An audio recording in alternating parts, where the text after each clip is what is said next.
Welcome to the Radiology Vault, an open repository for radiology educational content designed for learners and medical professionals. Presented by the Michigan Medicine Department of Radiology. Hi, I'm Rachel VanHulle, and I am going to be talking about pediatric intussusception. I'm going to review the etiologies, the radiologic diagnosis, including plain film and ultrasound, and discuss the technique we use for reducing intussusception. The definition of intussusception is when one segment of bowel is pulled into itself or a neighboring loop by peristalsis. Intussusception is commonly seen in the age range of 3 months to 3 years. Half of them occur at less than 1 year of age. Typically, the child presents with crampy abdominal pain. You can often see that because they're drawing their knees up, they're irritable, and also bloody stools. The textbook describes it as currant jelly-looking stool. There are various types. The most common is ileocolic, when that distal ileum gets pulled into the cecum and colon. That accounts for greater than 80% of them.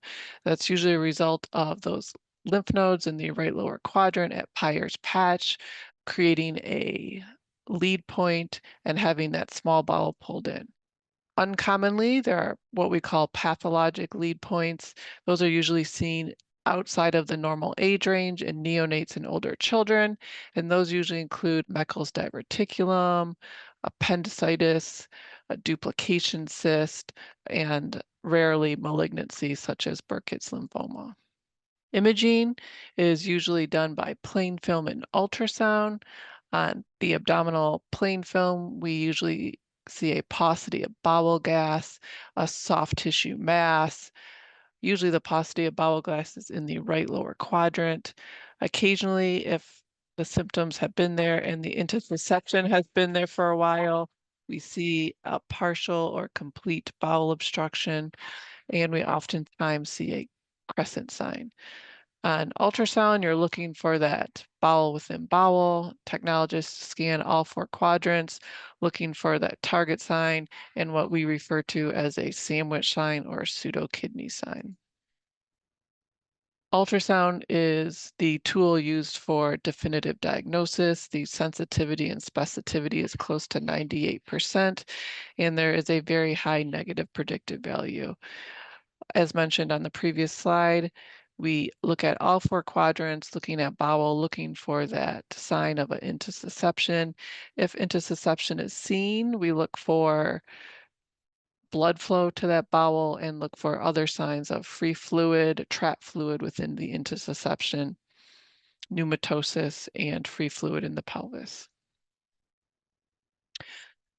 So an example on the abdominal x-ray, here you can see a soft tissue mass in that right upper quadrant.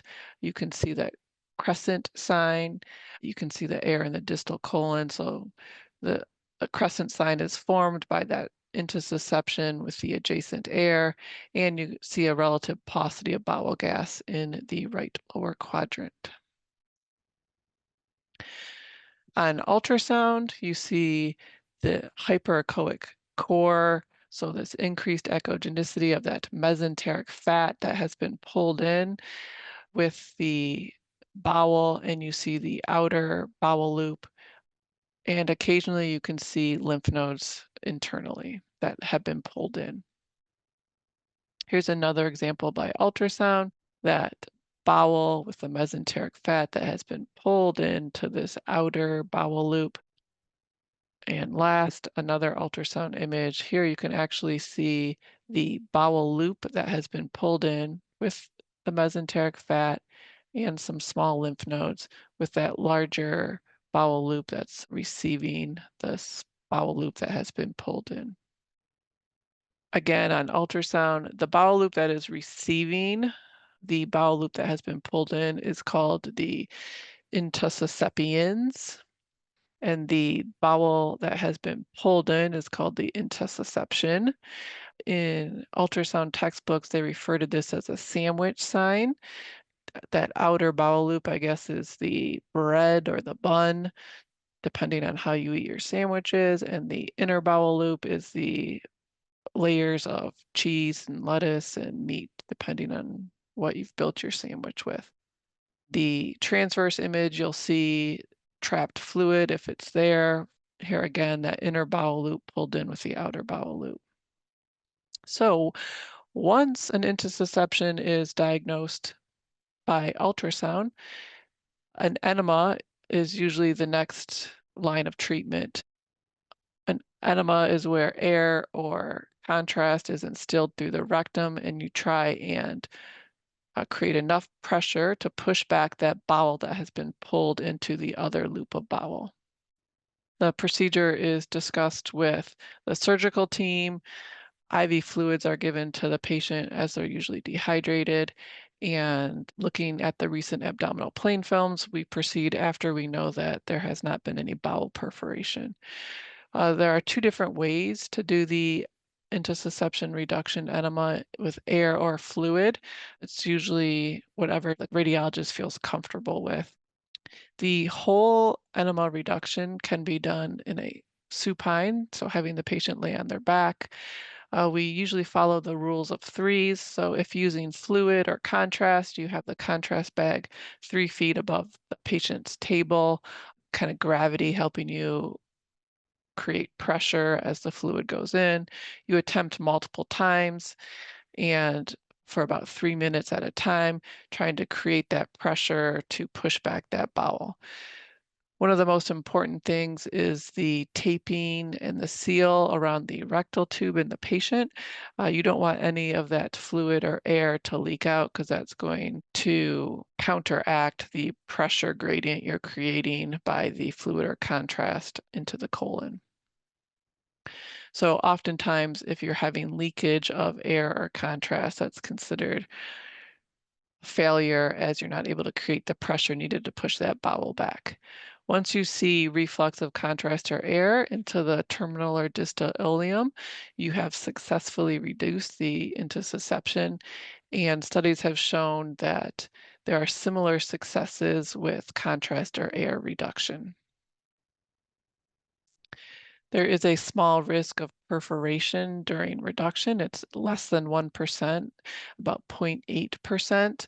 You have bowel within bowel that has the blood supply has been slightly compromised during the intussusception, and so there is a risk of perforation. Those risks are discussed with patient and family ahead of time. If perforation occurs, if air is continued to be instilled into the patient, there is a risk of pneumoperitoneum and cardiovascular collapse. Because of this very small risk, that is why surgery is usually aware of intussusception reductions being performed, because if that occurs, then the patient is usually going from the radiology suite to the operating room. This is just a visual showing what the contrast enema looks like. You have the rectal tip tubing, and this is the contrast we would use. Very similar setup, but with the air reduction, you can see the manometer. This allows you to look at the pressure that you're creating as you instill the air in. Usually intussusceptions are reduced between 80 and 100 millimeters of mercury of pressure. We do not go above 120 as it increases the risk of perforating the bowel. All of these air reduction kits have this stop valve on it, so if you need to immediately stop putting air in, you can do that. So I thought I would finish this showing several examples of pediatric intussusception with the imaging and the reduction. So here is a abdominal plain film where you can see this soft tissue mass, the crescentic sign in the upper abdomen. And here you see a dilated loop of small bowel in the right lower quadrant.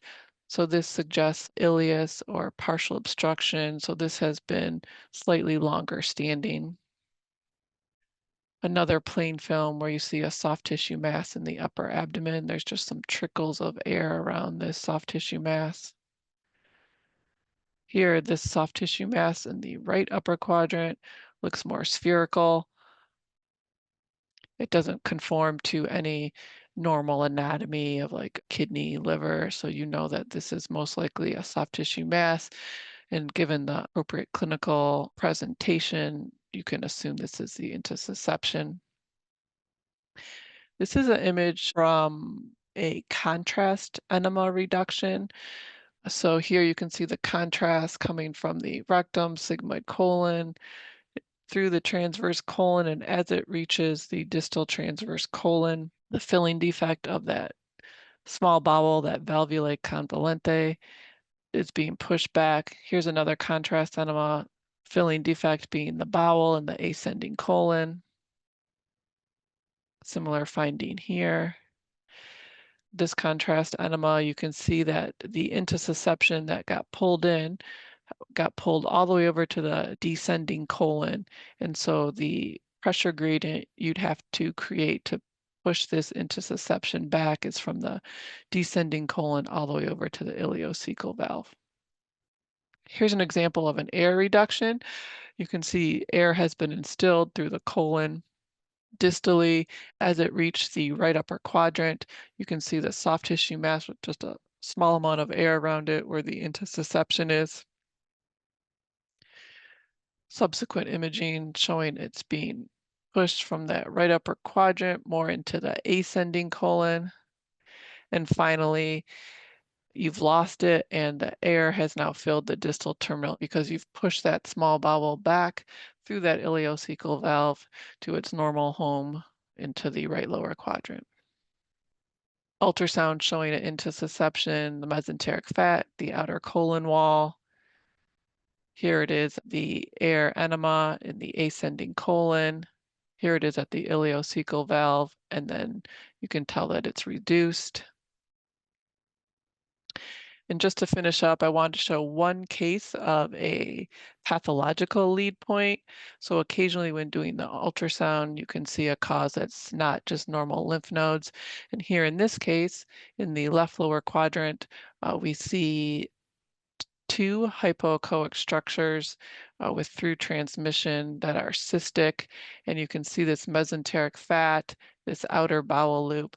And this was a case of two duplication cysts in the mesentery that had pulled that small bowel loop into the colon.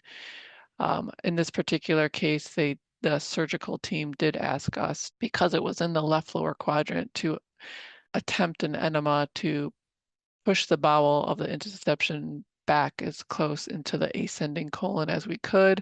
And you can see when we started off, you can see the soft tissue mass.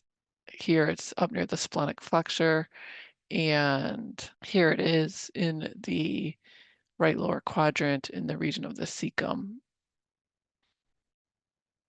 So it's important to discuss this because if untreated, bowel can lose its vascular supply that has been pulled into the other, so the intussusception, and that results in death and perforation of the bowel loop.